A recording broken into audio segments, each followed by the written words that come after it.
What if a simple act of kindness, a daily gesture you thought no one noticed, was actually a test? For Isabella Rossi, a 24-year-old waitress drowning in debt and faded dreams. Kindness was all she had left to give. Her recipient was Arthur, a silent, grumpy old man who shuffled into her diner every morning, a ghost at a corner booth. She offered him a warm smile, a fresh coffee, and a small piece of her time, expecting nothing in return. She thought he was just another lonely soul. She had no idea he was guarding a secret, worth billions, a secret that was about to detonate her life. Because one rainy Tuesday, the diner door didn't open for Arthur. It opened for his lawyers, flanked by 4 stone-faced bodyguards, and they were there for her. The bell above the door of the Morning Glory diner was the soundtrack to Isabella Rossi's life. It wasn't a cheerful jingle.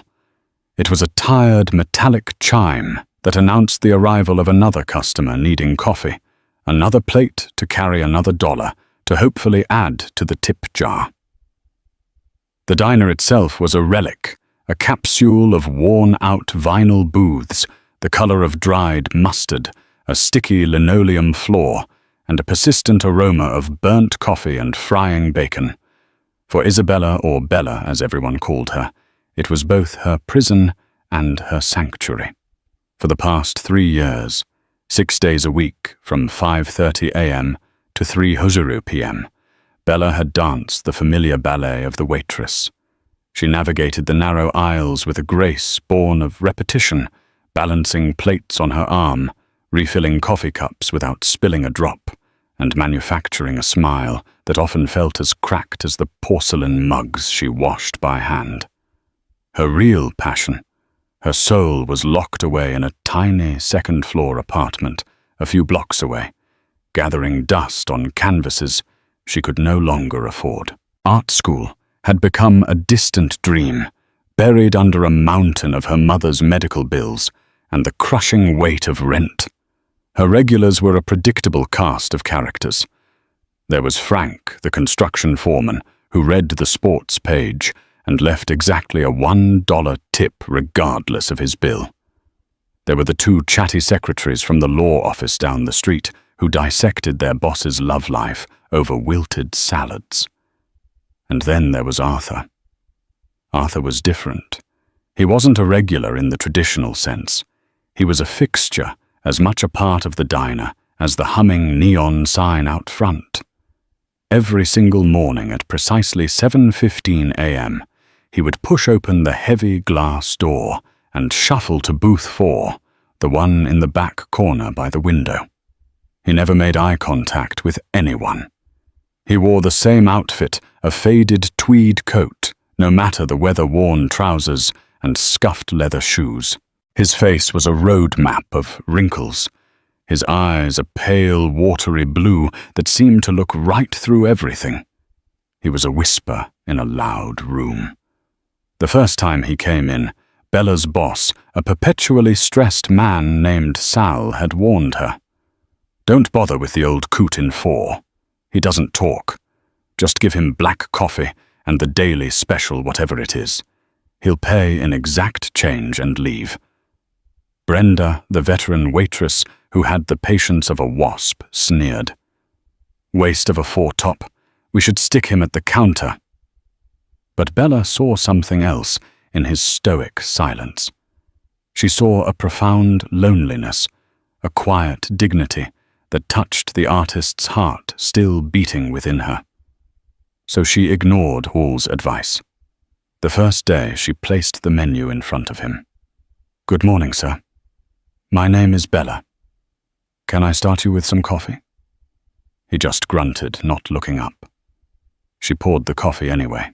When she brought the special a greasy plate of eggs and sausage, she noticed his hands trembled slightly as he reached for the salt. The next day, she did the same, and the next. For a week, he met her cheerful greetings with silence, but Bella was persistent. "The toast looks extra good today," she'd say. Or, There's a bit of a chill out there. This coffee should warm you right up."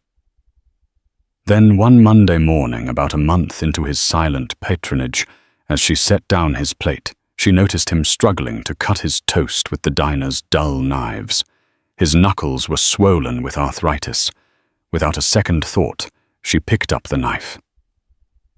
"Allow me," she said, gently. She cut his toast into 4 perfect, manageable squares. For the first time, Arthur looked up. His watery blue eyes met hers, and for a fleeting second she saw a flicker of surprise, maybe even gratitude. He gave a short, sharp nod, then looked back at his plate. It was a victory. From that day forward, it became their ritual. She'd bring his coffee, black. She'd bring him the daily special. And she would always cut his toast. Sometimes she'd talk to him, filling the silence with little stories about her day.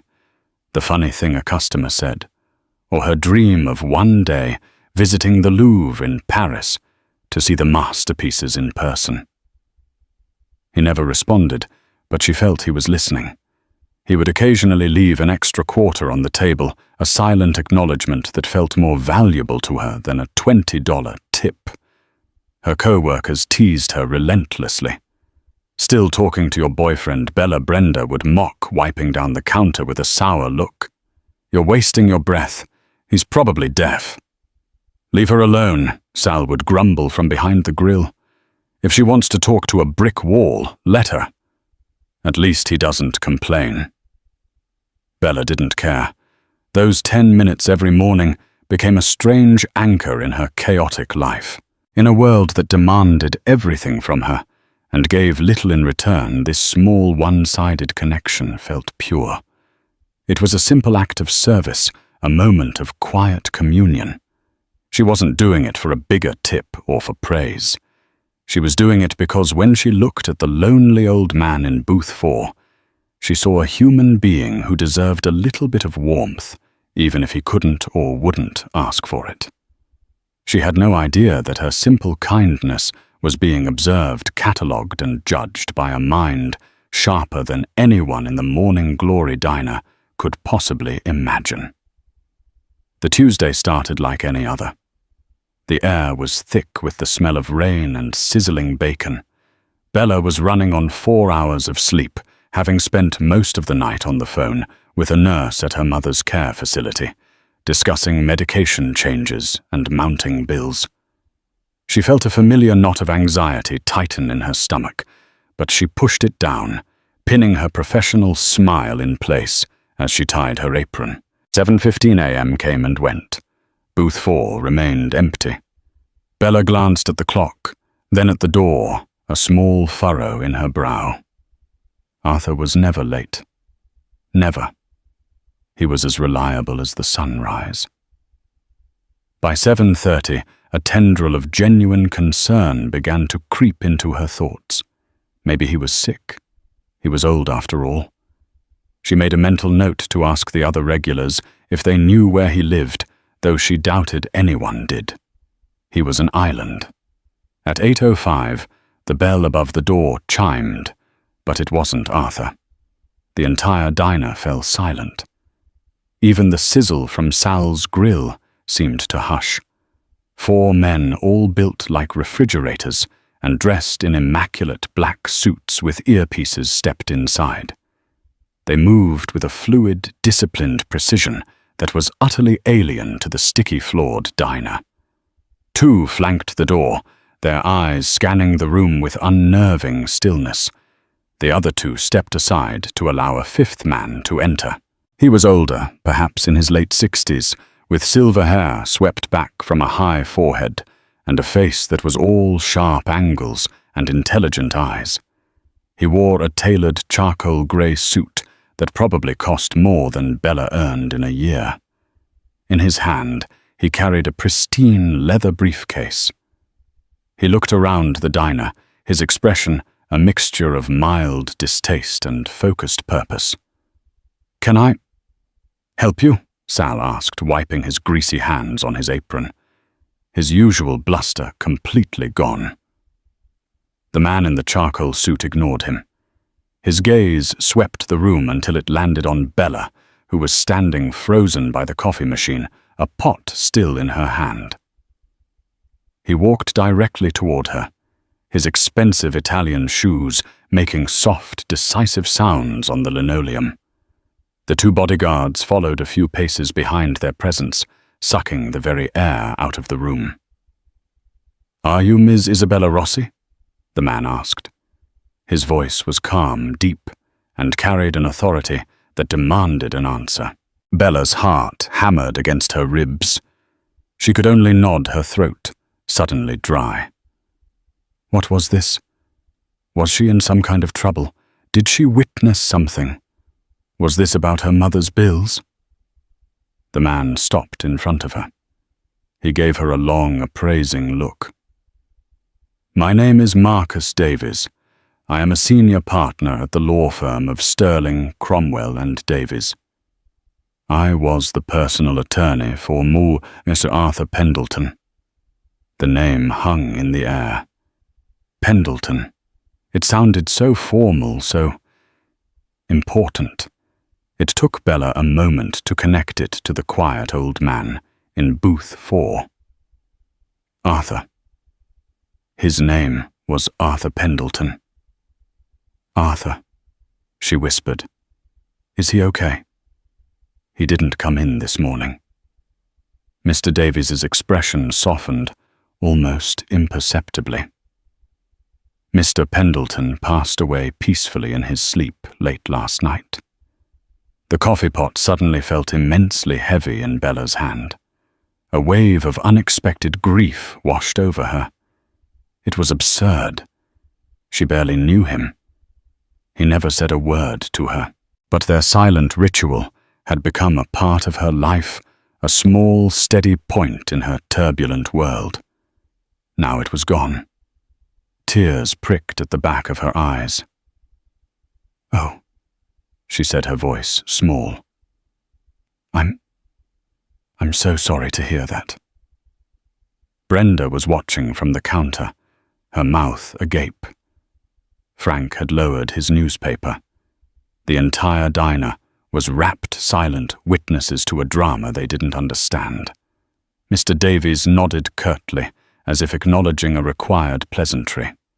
Mr. Pendleton was a very specific man, with very specific instructions. His final will and testament contains a provision that requires your immediate presence. If you would be so kind as to gather your things, a car is waiting outside to take us to my office for the reading. Bella stared at him, bewildered. "The Wilmy. I think you have the wrong person. I just served him coffee." "There is no mistake, Ms. Rossi Davies," said his voice, firm, but not unkind. Mr. Pendleton was quite clear. "Your name is Isabella Rossi. You are a waitress at this establishment. And for the past year and a half, you have cut his toast into 4 equal squares every morning without fail, and without ever being asked." The detail was so specific, so mundane, that it stunned Bella into silence. He had noticed. Not only had he noticed, but he had told his lawyer about it. "Sal," she said, turning to her boss, who was looking pale and confused. I don't know what this is." "Go," Sal grunted, finding his voice. "Go on. Brenda, cover her tables." Brenda shot Bella a look of pure, venomous envy, but didn't dare argue. Numbly, Bella untied her apron, her hands shaking. She placed it on the counter, grabbed her worn satchel from the break room, and walked back out into the diner. The 4 bodyguards and the lawyer formed a protective circle around her, creating a bizarre bubble of wealth and power in the humble diner. As they escorted her out the door, leaving the entire clientele speechless, Bella felt a dizzying sense of unreality. The cold, damp air hit her face. A sleek black town car, A Lincoln Continental was idling at the curb, its engine a low purr. One of the bodyguards opened the door for her. As she slid onto the plush leather seat, a seat more luxurious than any piece of furniture she owned, she looked back at the Morning Glory diner. It looked small and set under the grey sky. She had a terrifying, electrifying feeling that she would never see it the same way again. The ritual was over. Something new and infinitely more complicated was just beginning. The ride to the law office was a silent, surreal journey through the city. Bella stared out the tinted windows at the familiar streets which now looked alien and distant. The car was an oasis of quiet luxury, smelling of leather and polish. Mr. Davies sat opposite her reviewing documents from his briefcase, his face an unreadable mask of professionalism. Bella's mind was a whirlwind of confusion and a dull, aching sadness for the old man she never truly knew. The offices of Sterling, Cromwell and Davies were located in the penthouse of a gleaming skyscraper in the heart of the financial district. It was a world away from the Morning Glory diner. Marble floors, towering glass walls with panoramic city views and hushed art-filled corridors greeted them. Bella, in her faded jeans and worn-out sneakers, felt like a stray cat that had wandered into a palace. She was led into a vast boardroom, dominated by a long, polished mahogany table. At one end sat two people who looked as out of place as Bella felt, though for different reasons. They radiated an aura of impatient, resentful privilege. The man was in his late 20s, with slicked-back hair, a designer suit that looked a little too tight, and a petulant scowl. The woman beside him, presumably his mother, was impeccably dressed, her face a carefully constructed mask of polite disdain, her fingers drumming impatiently on the table. Mr. Davies cleared his throat as they entered. Miss Diana Pendleton. Mr. Caleb Pendleton. This is Miss Isabella Rossi. Caleb Pendleton's eyes swept over Bella in a single dismissive glance, a sneer twisting his lips. This is who we've been waiting for. A Waitress grandfather's gone senile after all. Caleb. Please, his mother, chided, though there was no real heat in her words. Her gaze on Bella was just as cold. Miss Rossi. Please have a seat, Mr. Davies said, gesturing to a chair far down the table from the Pendletons. The distance felt intentional, a chasm between two different worlds. Bella sat her hands clenched in her lap. The bodyguards stood impassively against the far wall. The tension in the room was thick enough to cut with a knife. Now that all parties mentioned in the primary codicil are present, we can begin. Davies announced, opening a thick, leather-bound document. He put on a pair of reading glasses and began to read in a dry, emotionless monotone.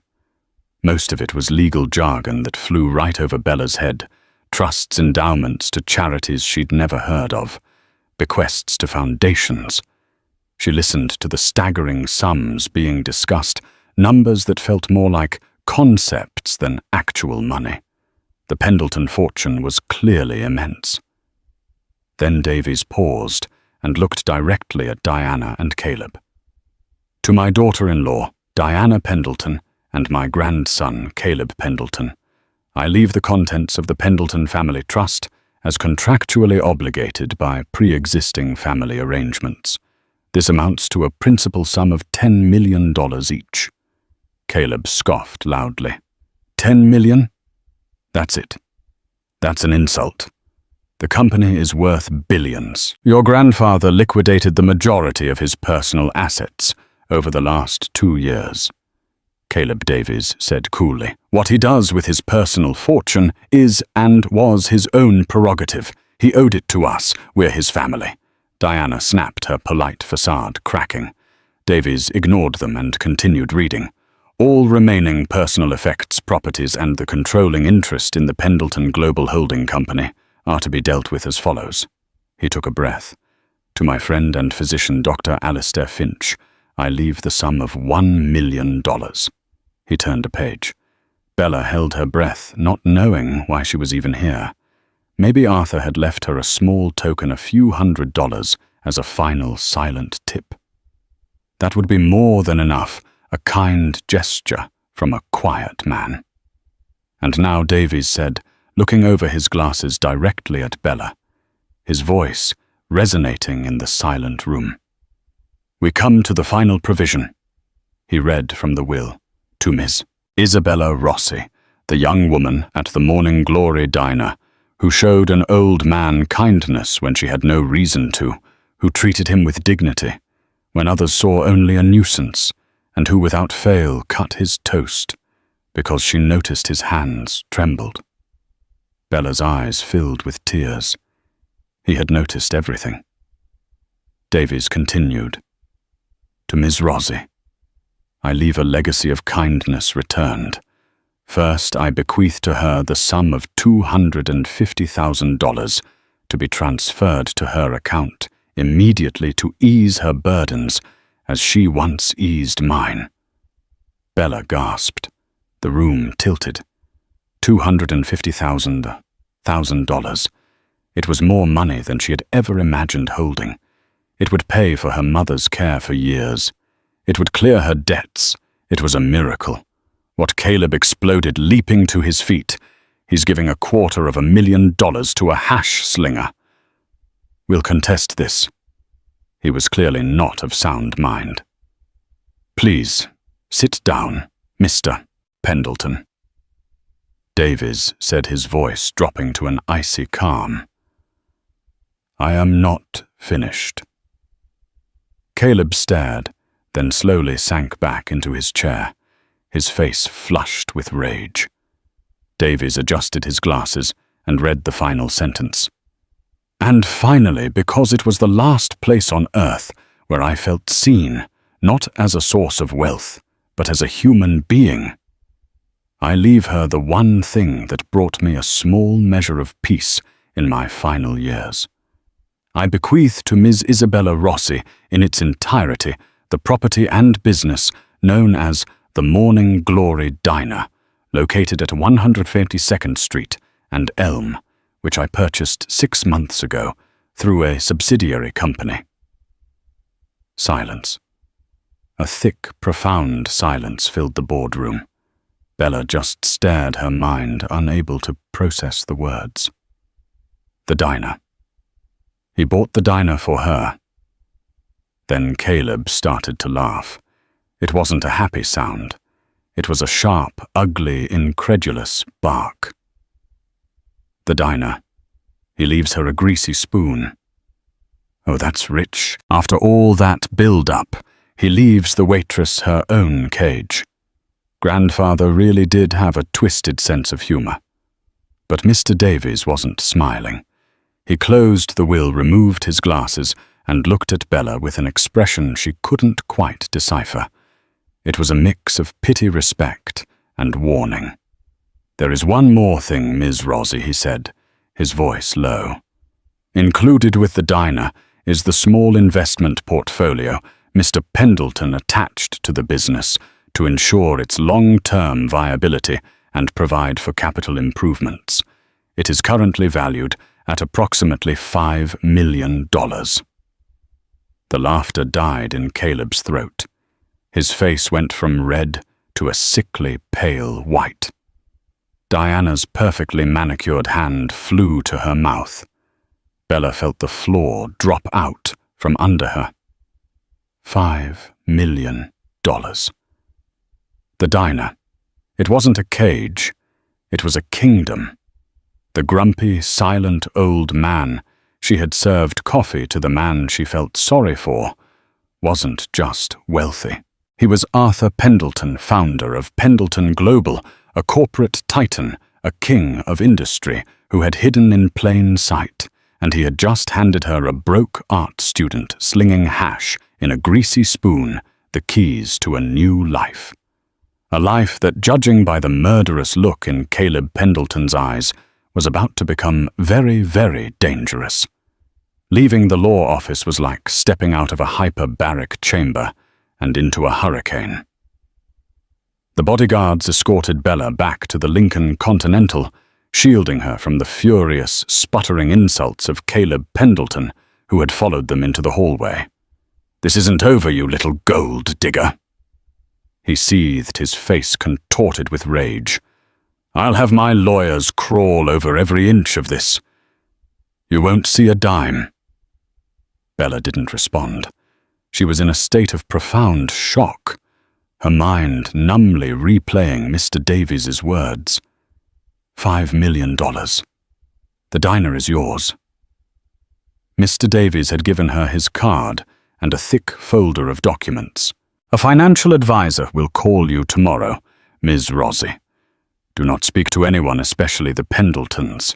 If they contact you, you call me immediately." Arthur, Miss Pendleton, anticipated their reaction. The car dropped her off in front of her run-down apartment building. The contrast was jarring. One moment she was in a world of mahogany and billions. The next, she was climbing the creaky, dusty stairs to her tiny apartment. She unlocked the door and stepped inside, the folder clutched to her chest like a life raft. Canvases were stacked against the wall. Her easel stood empty in the corner, a silent testament to a life deferred.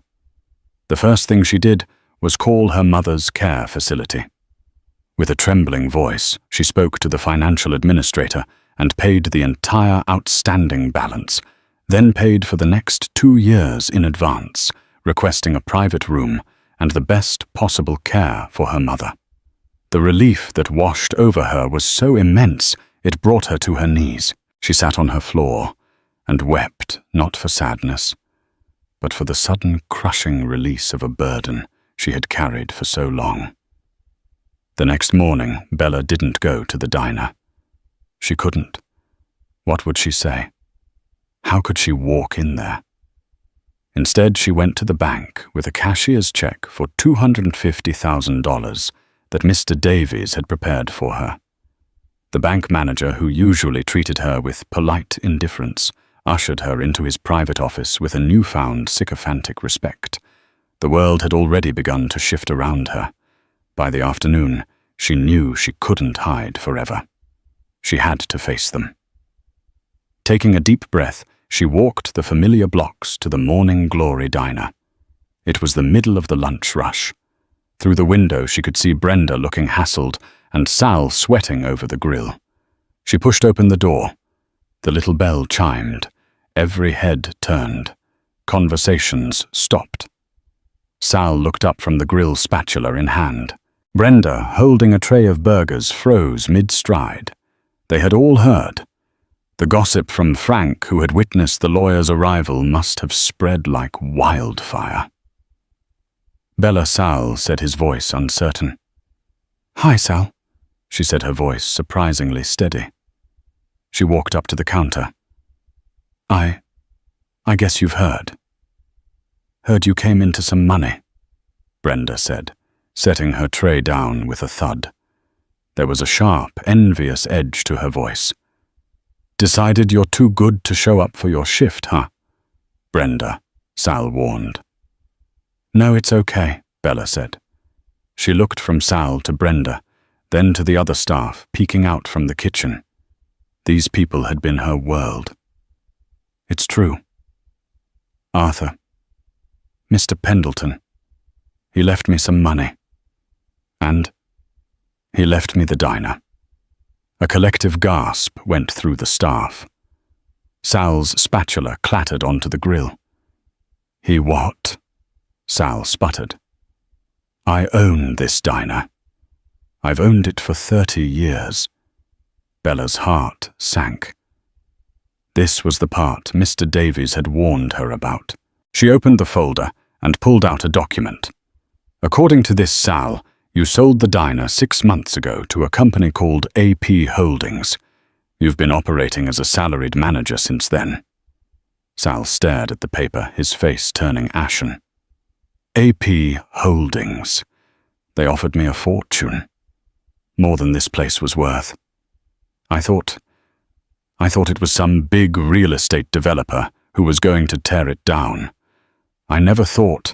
He sank onto a stool, looking utterly defeated. So I've been working for the old man all this time. And now, I work for you. The absurdity of the situation hit everyone at once. Isabella Rossi, the quiet waitress who was constantly getting her hours cut, was now their boss. Brenda let out a short, bitter laugh. Well, isn't this a fairy tale? So what now, boss? Are you going to fire us all and hire your friends? The challenge hung in the air. This was her first test. Every eye was on her. She could feel the resentment, the disbelief, the fear. Her old life was gone. She was no longer one of them. She was the owner, the other. Bella took a deep breath, pushing aside her own shock and fear. She thought of Arthur, of his quiet dignity. What would he have wanted? No one is getting fired, she said, her voice clear and firm, surprising even herself. Nothing is changing right now. Sal, you're the best grill cook in the city. Brenda, you can handle a 6-table rush without breaking a sweat. This place runs because of you. I don't know the first thing about running a business. I'm going to need your help. Her honesty seemed to deflate some of the tension. Sal looked up, a glimmer of hope in his eyes. Brenda just scowled, unconvinced. So what's your big plan? Brenda challenged. Are you going to start serving champagne and caviar? No. Bella said, a small smile touching her lips for the first time.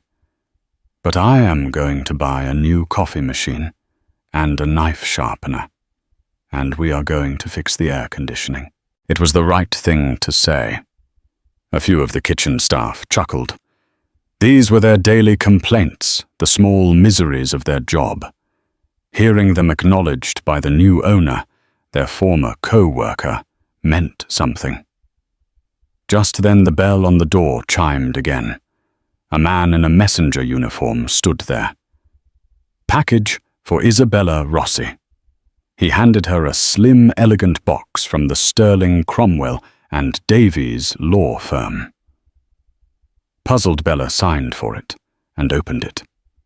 Inside, nestled on a bed of velvet, was a single old-fashioned brass key and a handwritten note on heavy cream-colored stationery. The handwriting was shaky, but clear. It was from Arthur. My dear Isabella, it began. If you are reading this, then the world knows my secret, and you have received my gift.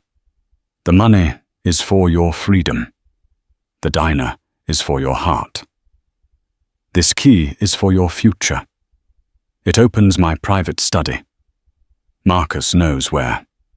Go there. Understand why, an old man's final request. A.P. A key, a secret study. Bella looked up from the note, her mind racing. The inheritance wasn't just money and a building.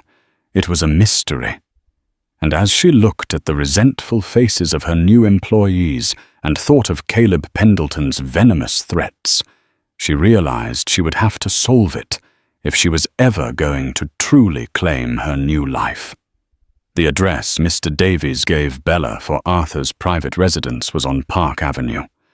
It was one of those pre-war limestone buildings with a canopied entrance and a doorman who looked like a retired general. When the taxi pulled up, Bella felt a fresh wave of intimidation.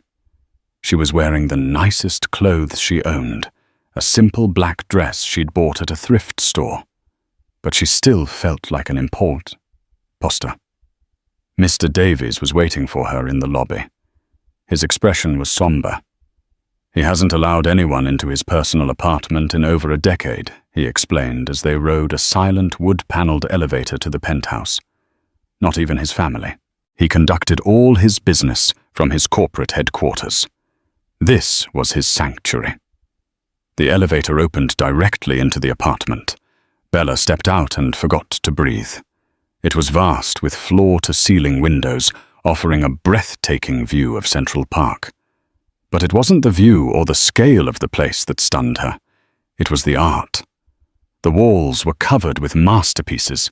A Monet hung over the fireplace, its water lilies shimmering in the afternoon light.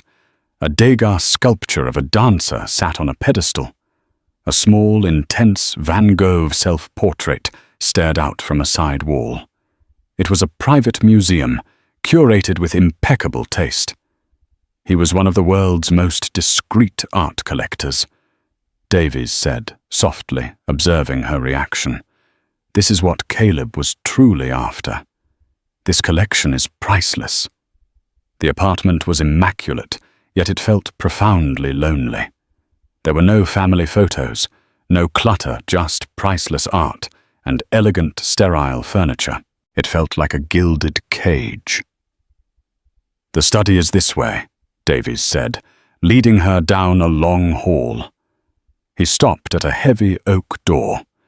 He gave me a sealed envelope with a key for myself, with instructions to open it only upon his death to grant you access.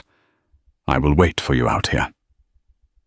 Bella's hand trembled as she inserted the brass key Arthur had left her. It turned with a satisfying click. She pushed the door open and stepped inside. The study was completely different from the rest of the apartment.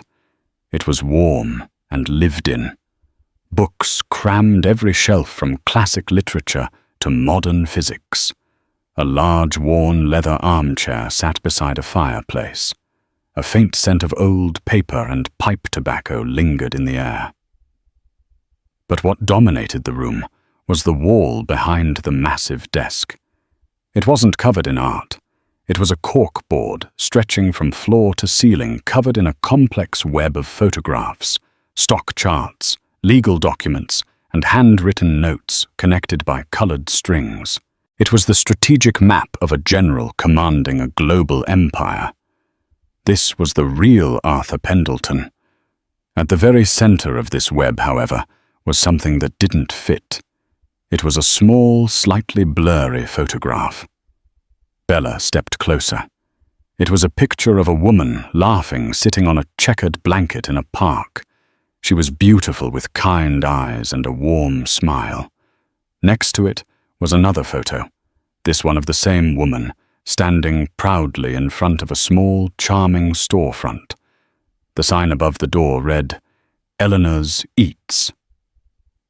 Bella's eyes were then drawn to a series of newspaper clippings, yellowed with age. The headlines told a tragic story. Promising restaurateur, Eleanor Pendleton dies in car accident. Corporate raider Harrison Vance acquires bankrupt restaurant chain. Pendleton Global announces hostile takeover of Vance Industries. It all started to click into place. Eleanor must have been his wife. She was a restaurateur, a creator of simple places for people to eat. She had been killed, and a corporate predator named Vance had seemingly profited from her death, only to be crushed years later by a venged Arthur. Drawn by a name, she looked at a different section of the board. It was dedicated to Caleb. There were photos of him on yachts in nightclubs with a string of models. There were financial reports showing massive losses from a tech startup he'd founded with his grandfather's money.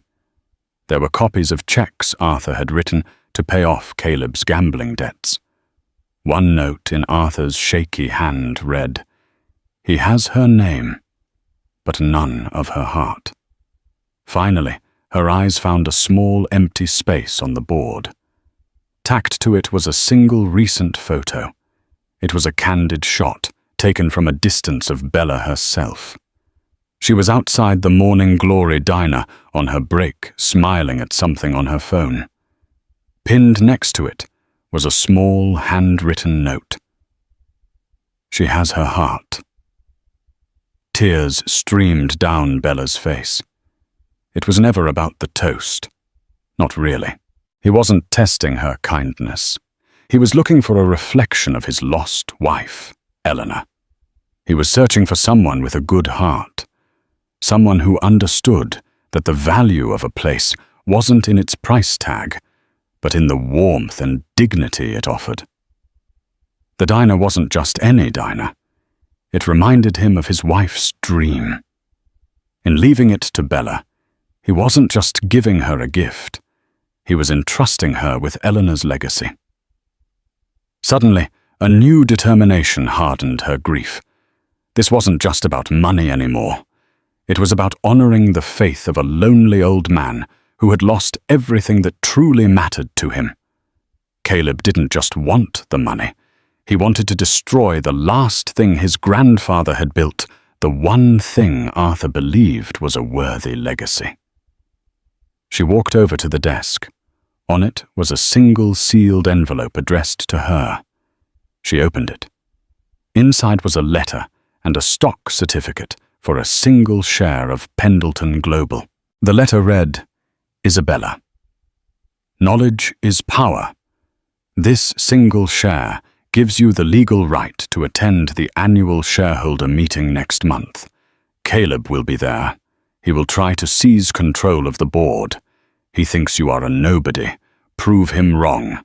Everything you need is in this room. Your friend, Arthur. Bella looked around the study, at the web of power, at the story of love, loss, and revenge. It was a complete dossier on the Pendleton Empire and its enemies. Arthur hadn't just given her a diner and a fortune. He had given her an arsenal. The war with Caleb Pendleton was coming, and Arthur had just armed his most unlikely soldier for the fight of her life. The following weeks were a blur of transformation for Bella. She spent her days at the diner and her nights in Arthur's study. Mr. Davies had arranged for her to have unlimited discreet access to the penthouse. The bodyguards now on her payroll would drive her there after her shift at the diner. At first, her presence at the Morning Glory was awkward. She tried to fall back into her old role, refilling coffees and taking orders, but Sal and the others wouldn't let her. "You're the owner now, Bella," Sal said gently, taking a coffee pot from her hand one afternoon. "You should be in the office looking at the books. Let us handle this." He was right. She retreated to the tiny, cluttered back office and began to learn. With the help of the financial advisor Arthur had arranged, she started to understand profit margins, supply chains, and payroll. The $5 million portfolio wasn't just a lump sum. It was a carefully managed fund designed to generate steady income, more than enough to cover the diner's expenses and a handsome salary for her. She gave the entire staff a raise, starting with Sal and Brenda. Brenda, who had been her harshest critic, was the most resistant to the change. She watched Bella with suspicion, as if waiting for the other shoe to drop. The turning point came one sweltering afternoon, when the ancient air conditioner finally died with a groan and a puff of smoke. The kitchen became an inferno. "That's it, I quit," Brenda announced, throwing her apron down. "I'm not working in a sauna." The old Bella would have pleaded with her. The new Bella nodded. "You're right," she said calmly. "It's unacceptable." She got on the phone. Within 2 hours, a team of technicians was there, installing a brand new top-of-the-line commercial air conditioning system. She paid for the emergency installation without blinking. The next day, the diner was cool and comfortable. Brenda came back to work, didn't say a word, but started calling her boss, and for the first time it didn't sound like an insult. Bella had earned a sliver of respect, not with words, but with action. Her nights were spent in a different world. In Arthur's study, she became a student of power, with Mr. Davies as her reluctant tutor. She began to unravel the complex web on the corkboard. She learned about shell corporations, leveraged buyouts, and proxy battles. She read Arthur's private journals, filled with his observations on business life, and his profound, unending grief for Eleanor. She learned about Caleb's recklessness, his failed ventures funded by his grandfather, and his deep-seated resentment. She discovered Arthur's masterstroke. In his final years, he had been systematically breaking up pieces of Pendleton Global, making the core company leaner, but also more vulnerable. He had converted most of his personal fortune into a series of anonymous charitable foundations. Caleb's inheritance was intentionally capped. Arthur had starved his grandson of the resources needed for an easy corporate takeover. Caleb thought he was inheriting a kingdom. Arthur had left him a battlefield with a depleted army. The one thing Caleb did have was the support of a few key board members who were loyal to his father and saw him as the rightful heir. His plan, as pieced together from Arthur's notes, was clear. At the upcoming annual shareholder meeting, he would call for a vote of no confidence in the current CEO, a loyalist appointed by Arthur, and use his family name and the support of his allies to get himself installed as chairman. He can't win outright. Mr. Davies explained one evening, pointing to a chart of major shareholders. But he can cause chaos. He can spook the investors, drive the stock price down, and try to force a sale to a rival corporation who will install him as a puppet leader. His ego won't accept anything less than total control, even if it means burning the empire to the ground. So how do we stop him? Bella asked, looking at the single share certificate on the desk. It seemed so insignificant. We use the one thing Arthur left you the truth, Davies said. That single share gives you the right to be in that room, and the right to speak to the shareholders.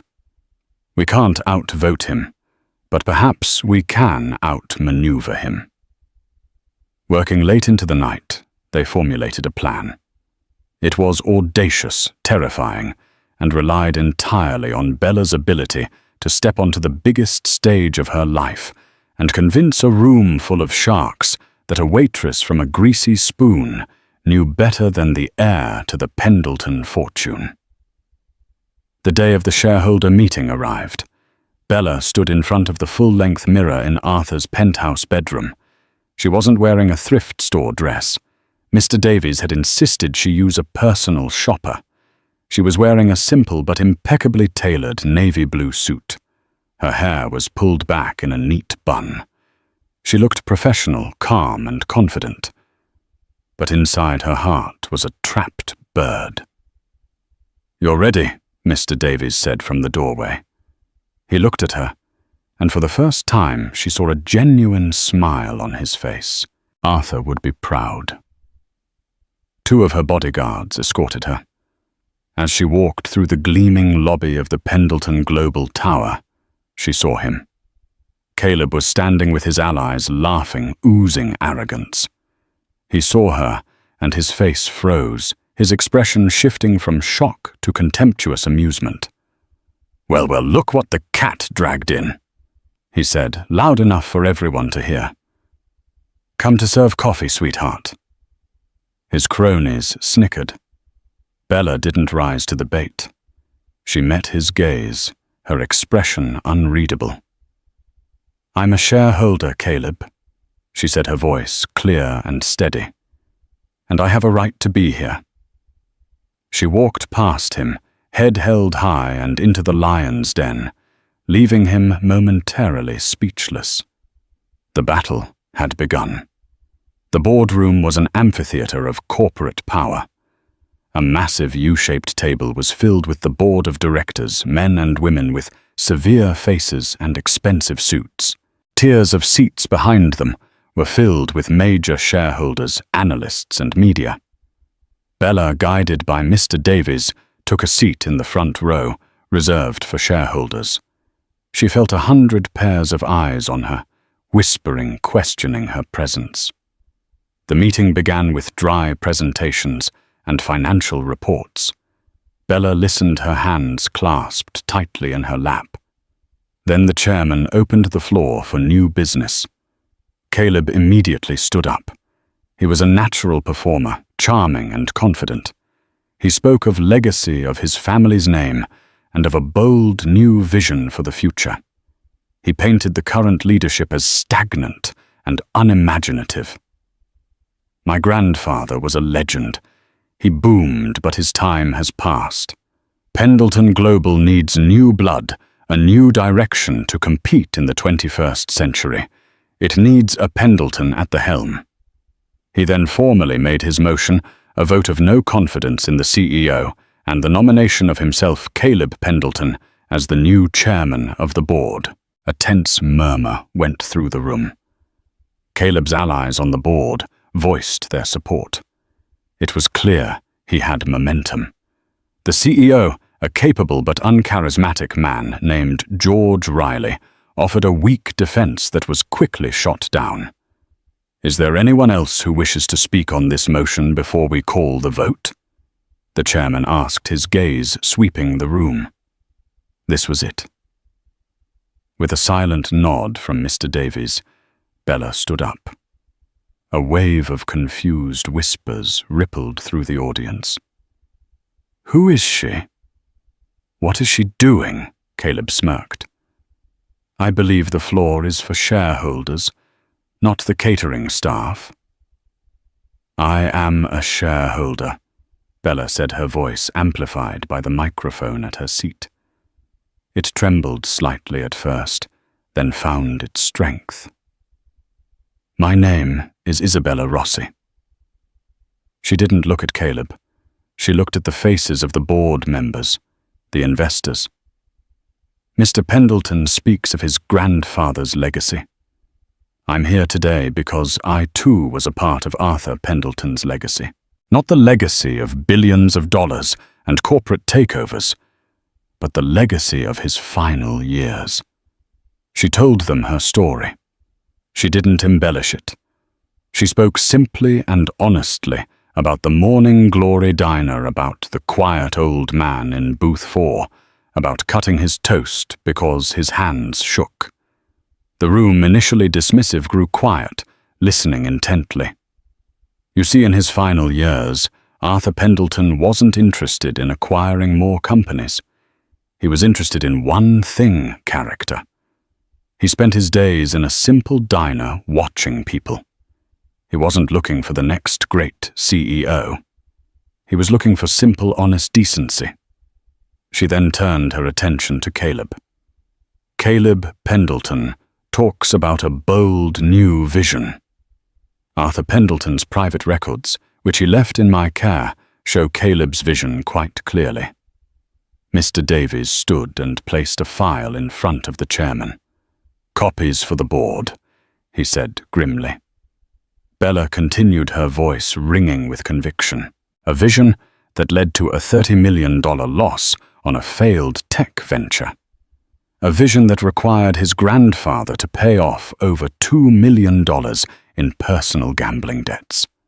A vision of such recklessness that Arthur Pendleton in his own handwriting wrote, "My grandson has the ambition of a king, but the judgment of a fool."